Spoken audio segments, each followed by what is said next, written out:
Emergency responders meet people on their worst ever days, and injury and illness, perhaps even resulting in death. Now, most of the time, the training that EMTs and paramedics go through kicks in. That patient is able to recover because they got the help they needed at the moment. Well, we have a story to share with you that I believe is going to touch your heart. Let me introduce you to some people first. To my immediate right, this is paramedic Jason Hansen with the Sussex County EMS. To his right, on the far left end, is Dan Moriarty. On his left, which is your right, that's Stephen Chapis. They're both EMTs with Georgetown. Thank you guys for stopping by this afternoon. Thank you. Okay, so I'm going to come back to you here in just a second. Okay. Because I want to talk more about what goes on with you. Let me start with you guys. What kind of training is involved? Because you're a BLS, your basic life support, right? And an EMT is. What kind of training is involved? Good. You just feel that one. Don't think you're going to sit there like eye candy. That's not going to happen.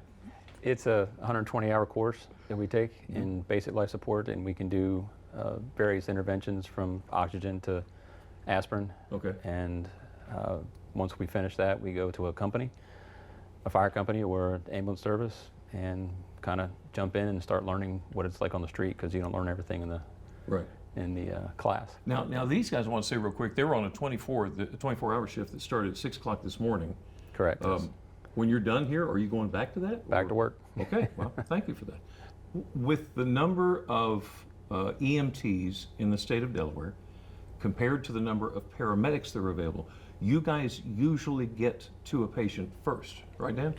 I would say that's probably true, but Yeah. a lot depends on your location. Okay. Yes, there's more of us than them, so to speak. Yeah. So we have a better shot of that. But a lot of times they can get there before us as well.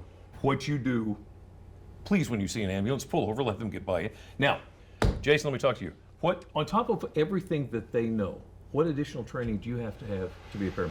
So paramedics typically go through a course at a college. So like I have an associate's degree from Del Tech. Okay. It's a lot more about the disease processes and how they affect the body, how to treat them. And then we do more skills than they do. So we can do like IVs, we could put breathing tubes in, right. And we use the real big heart monitors that can do so all in other kinds words, of if fun these things. guys do get there first, they can stabilize your patient. Yes, yeah, and that's absolutely crucial for us is their help, and they get in there and they start figuring things out, and when we show up, they're able to tell us what's going on. They're able to tell us what they've done to help stabilize things, and then we just kind of continue the care from there. So you guys really work as a close-knit Oh, absolutely. team Very on well. site. It's, Very well. it's almost like a family. Like I can walk into a scene with these two and I can just look at their faces and I know if we're in the weeds or if, you know, it's a little bit more chill kind of thing. Yeah. That's, how does it feel knowing you've got a medic on the way? Oh, it's great. Yeah, Yeah. Definitely. It helps things a lot. especially depending on the severity of the call. Let me make sure that I have a good grasp of what you're telling me, because these guys have a story to share that I want you to listen to. You arrive on the scene.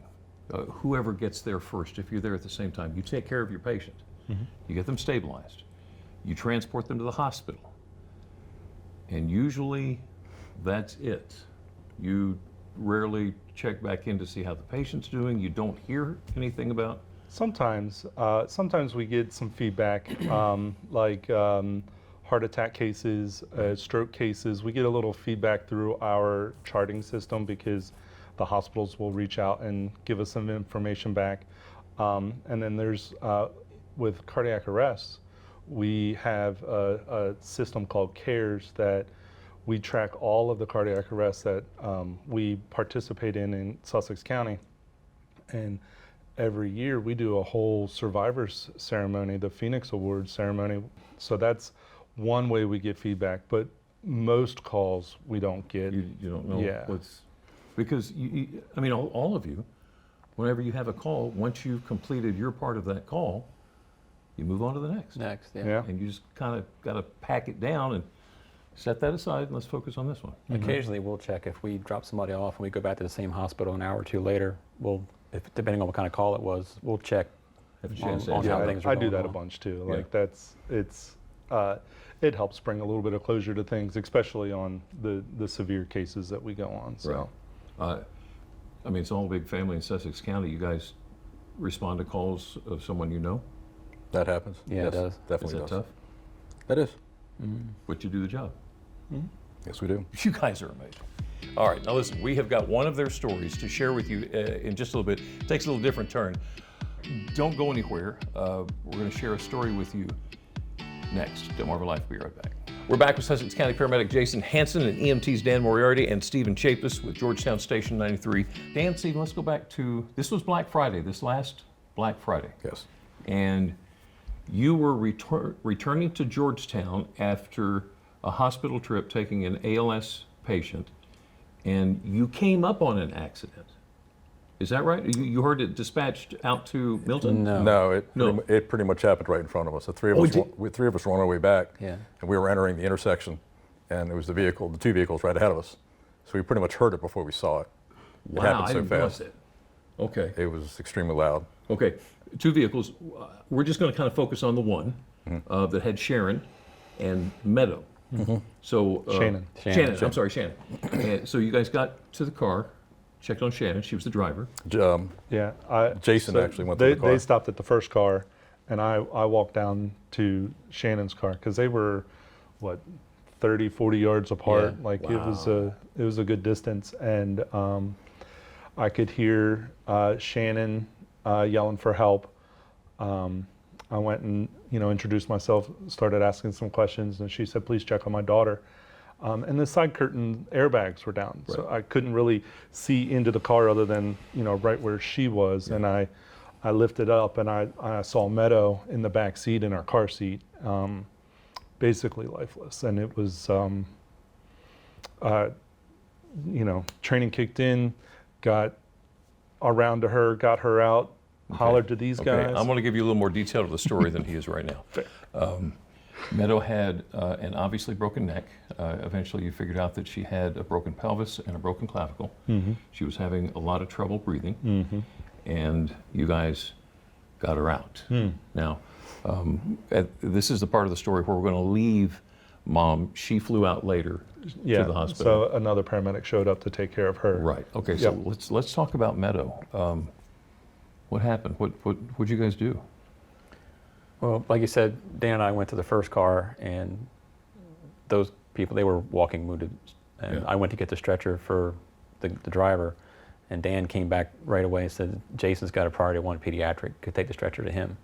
So I ran it over there, and as I was getting there, he took her out of the car, had his hand behind her neck and under her knees, and set her down, and she was as white as the sheet on the stretcher. Just to let you know, when these guys hear a priority one pediatric, alarm bells go off, flags go up, and suddenly all the adrenaline kicks in.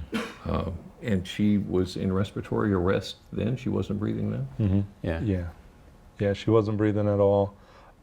We quickly started ventilating her with a pediatric bag valve mask, and got her in an ambulance. And Okay, so you stabilized her, got her off to the hospital. She was eventually flown to AI DuPont. Typical story, as we just discussed. This is usually the last you hear of it. typically. Okay, that wasn't the end of the story. A few days ago, these guys had a couple of visitors. We're going to show you some pictures, and you guys just jump in there and tell me what's going on here. So that's Shannon. She's giving me a hug after talking to her. That's Meadow. Yeah. That was the day after they left the station. Really? Group shot with Mom, Dad, Meadow. And She was, she was a bundle of energy. She was throwing that rabbit to everybody. How did it feel to see her? oh my Oh, it gosh. was great. It was awesome. Yeah. You have to understand that Meadow was in a halo, which is, it immobilizes your head, allows your neck or spine or whatever to heal, and she's up and walking. Yeah. In respiratory arrest, and she's up and walking. They said she's going to be starting T-ball and swimming lessons Yeah. now. Yeah. Really? Yes. Yeah. Oh my gosh. So it's amazing to see that, because when we left the hospital that night, after that call, it was a quiet ride back because we didn't have a whole lot of hope for anything, Wasn't looking good. because we Yeah. knew what her injuries were. Yeah, and typically people that are that injured don't survive these kind of things. And she is a true warrior and pulled through. Came back. Yeah. Gentlemen, on behalf of our viewers, let me tell you thank you. Jason, Stephen, Thank you. Dan, you're the best. Now, listen, paramedic Jason Hansen with the Sussex County EMS, EMT Stephen Chapison and Dan Moriarty. How about whenever you see any first responder around, tell them thank you, maybe buy their lunch. Let them know just how much you appreciate them being there when you need them the most, because I think that will make a huge difference in how you get. Thank you again so much. You guys are best. Thank you so much for sharing your story this afternoon. Thank you. Thank you. Thank you. All right.